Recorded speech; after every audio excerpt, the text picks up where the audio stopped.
The little things in life are often taken for granted. But what if you paid attention to the details around you better than others, and you noticed something was deeply wrong, but no one else would believe you? Would you survive, or would you be forgotten too? What's that? You want to be scared? Come with me.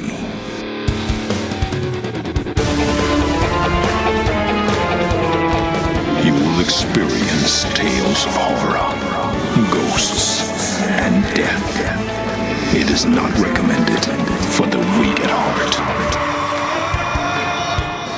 Listen in the dark. It's more fun that way.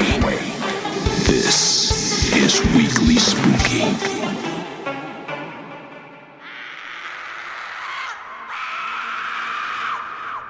Hello, my friends. It's Wednesday, and you know what that means.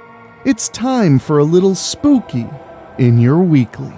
I'm your host and narrator, Henrik Kuto, and we have a brand new story from a brand new author, and I'm very excited to reveal it to you. But first, I need to say thank you so very much. And if you could, make sure you're subscribed on your favorite podcasting app, because you see, October is our season. It's a time when the spooky really permeates, and we'll have plenty of excellent shows for you. So make sure you're subscribed, and while you're over at Apple Podcasts, Spotify, Stitcher, or any other app, why not leave us a star rating? It's a free way to help us bring in brand new listeners, and from the bottom of my heart, I really do appreciate it. We also have a brand new episode of Monthly Spooky coming up next Monday. It's our scary, funny talk show that I think you'd really enjoy if you need to blow off some steam, and not just the steam from your pumpkin spice latte. And by the way, over on Patreon, we have 89 backers. I want to see us hit 100 this year. Will you help us make that goal? For as little as $1 a month, you get bonus content and my undying appreciation. So check it out at WeeklySpooky.com. That's where you can find out everything you could ever need to know about our show. At WeeklySpooky.com, there's merchandise and so much more to make sure you have the proper amount of spooky in your day. But for now, my friends, it's time for a story. So get yourself comfortable, get yourself a snack, and we're coming at you right after this word from our sponsors.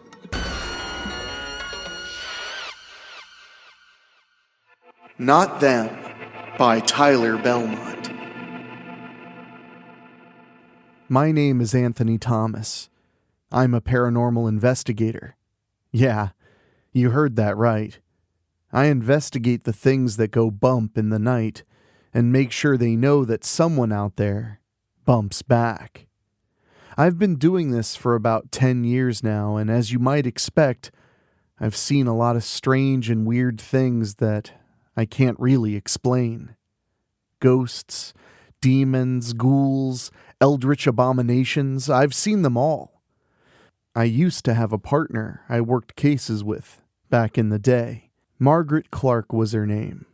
She was a fierce one, to be sure. A no-bullshit type, ready to jump into action without hesitation. We actually got an award for rescuing some infant children from a group of vampires back in the day. We were hailed as heroes. Margaret and I were close, and we would get drinks every Friday night at the local bar by the office, and sometimes her wife Courtney would join us. Typically, we'd just blow off steam, have a smoke, and go off on the latest spooky creature that we had to deal with that day. I always admired her determination. She never liked putting other people's lives at risk. She would always put her life on the line to help anybody. But it had to be hers, no one else's. Suppose she may have seen herself as a hero. I miss working with her. It's a real shame what happened. This all started on a Monday morning.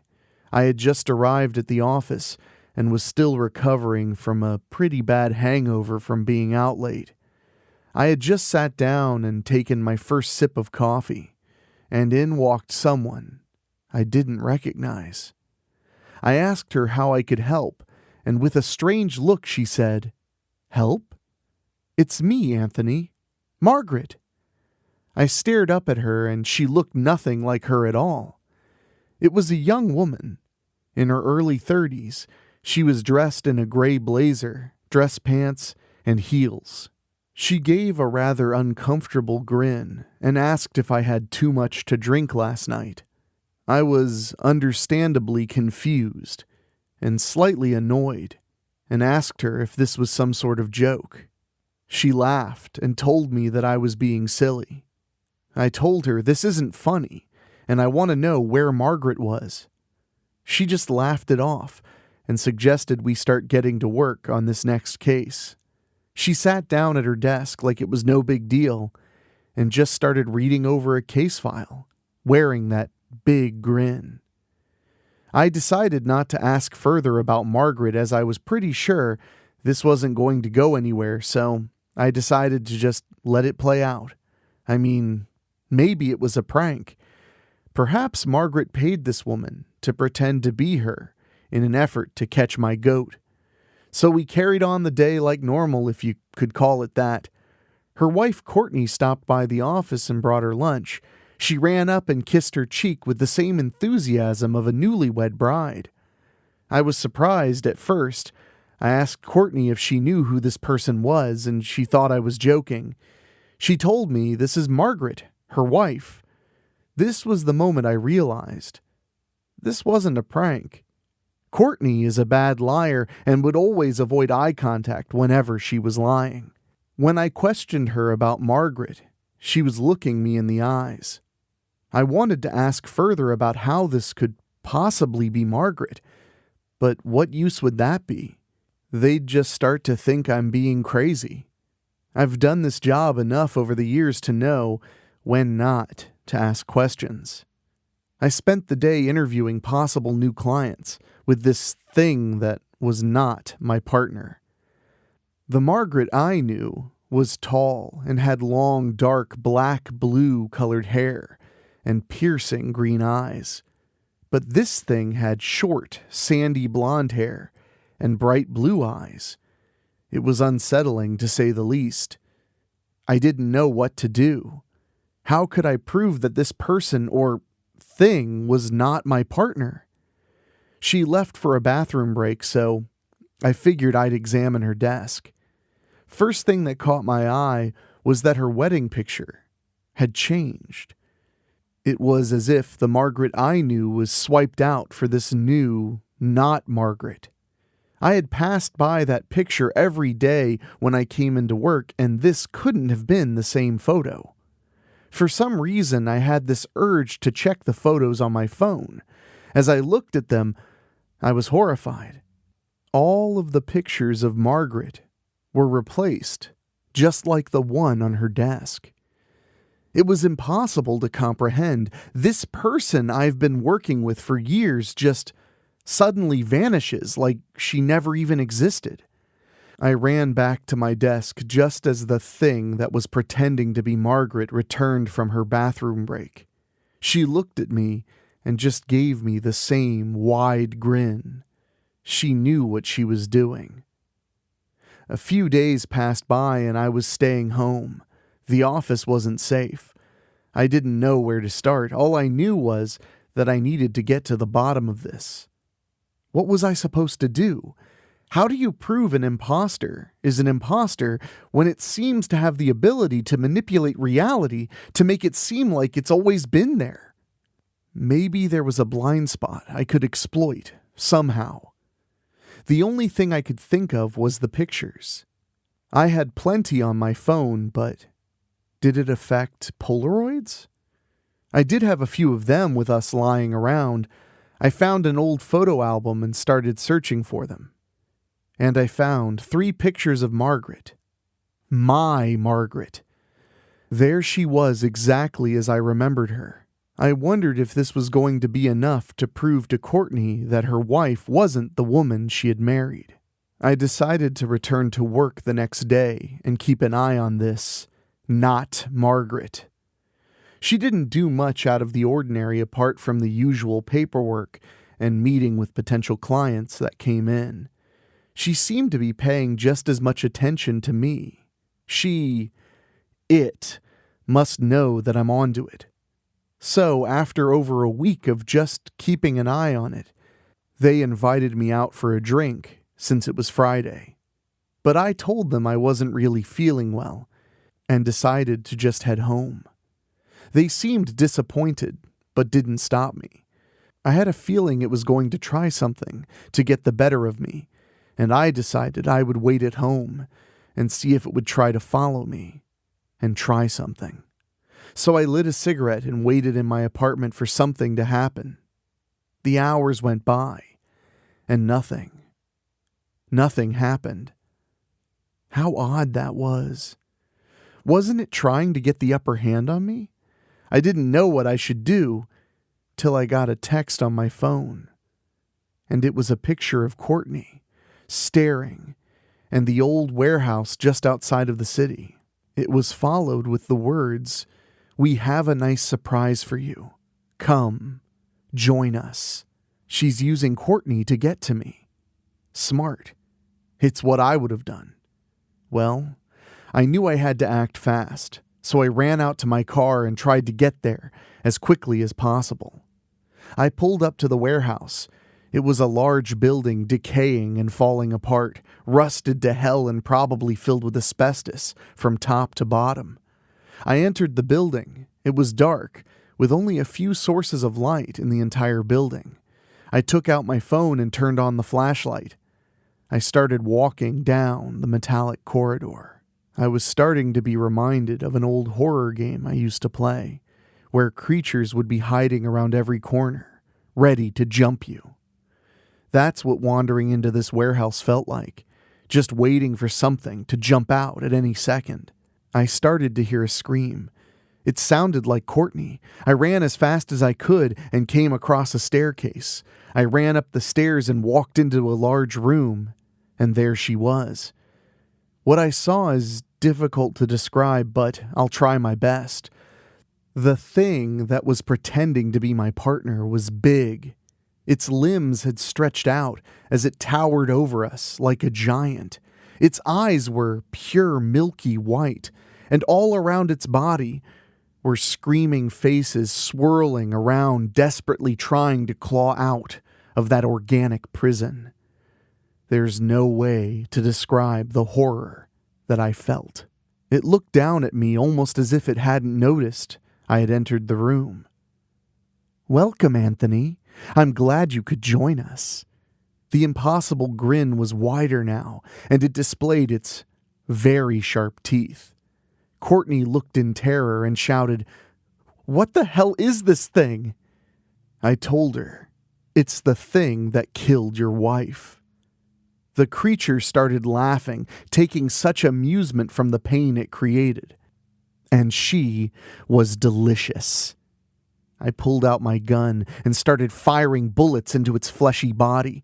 It seemed to do little damage, so I grabbed Courtney and we ran out of that room as fast as we could.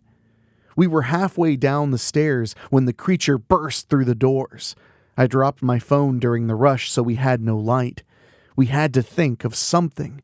How could we kill this creature? If bullets don't work, what will? Courtney and I hid behind some large pillars and out of sight of the creature. I lit my lighter so we could see where we were going. Then, as I looked at it, I got an idea. I asked Courtney if she had any pepper spray handy.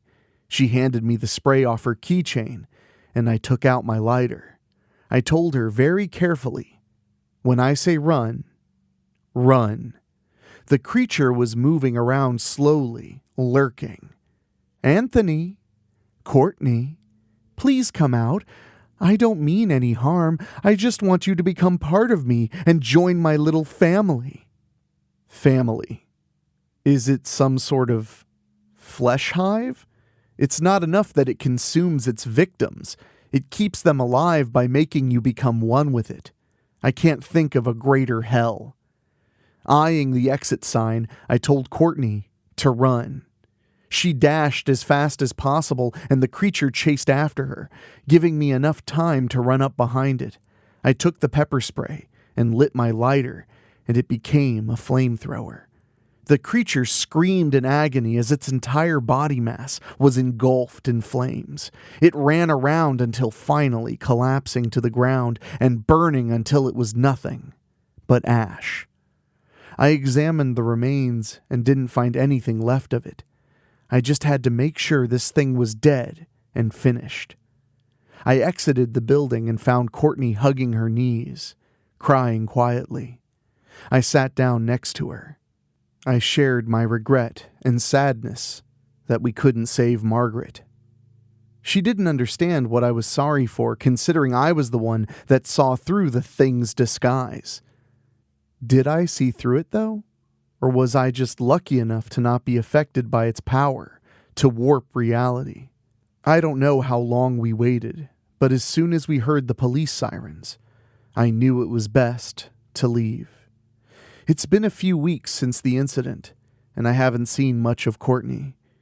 She's probably still grieving. Can't exactly get over the death of a loved one right away. I'm still recovering from the shock and mental scars it left me. I'll manage, and I'm glad that creature is dead. I only hope there aren't more like it out there. I hope you enjoyed that story as much as I did. I think Tyler has a lot of skill, and I hope he'll submit plenty more stories to come. And by the way, if you want to submit a story you think fits Weekly Spooky, send us an email at weeklyspooky@gmail.com and we'll give it a read, and you never know, we just might feature it on the program. And you can also go to weeklyspooky.com for any other needs you may have, whether it's getting in touch with us, finding older episodes, there are over 150 of those, or backing us on Patreon. And I want to say a huge thank you to our brand new patrons. You guys are awesome. We're at 89 patrons. Can we make it to 100 by the end of this year? That's my goal. And the starting price is only $1 a month. You get bonus episodes, including the Weekly Spooky creepypastas, and so much more. I really do appreciate it. I cannot believe how big the Patreon has grown. And boy, am I excited for October. Speaking of Patreon, I want to say a big thank you to our Patreon podcast boosters, folks who pay just a little bit more to hear their names on the show. And they are Christopher Sullivan, Brent McCullough, Gino Lyons, Steve King, Karen Weemet, Jack Kerr, Jeff and George Hilton, Craig Cohen, and Kevin Fry. Thank you all so very much. And if any of my listeners are in the Cleveland area, I will be at Cinema Wasteland September 30th through October 2nd. I'll be there hanging out, signing autographs, and selling movies. Stop by and say hello. But for now, my friends, it's time to wrap things up because things are really busy over here at Weekly Spooky as October approaches. So please stay safe, stay well. Thank you for listening. And for myself, for my executive producer, Rob Fields, my producer, Dan Wilder, and my composer, Ray Mattis, I will talk at you next time. Thank you for listening. Make sure to find your way back next week. But for now, you are safe. Trust me.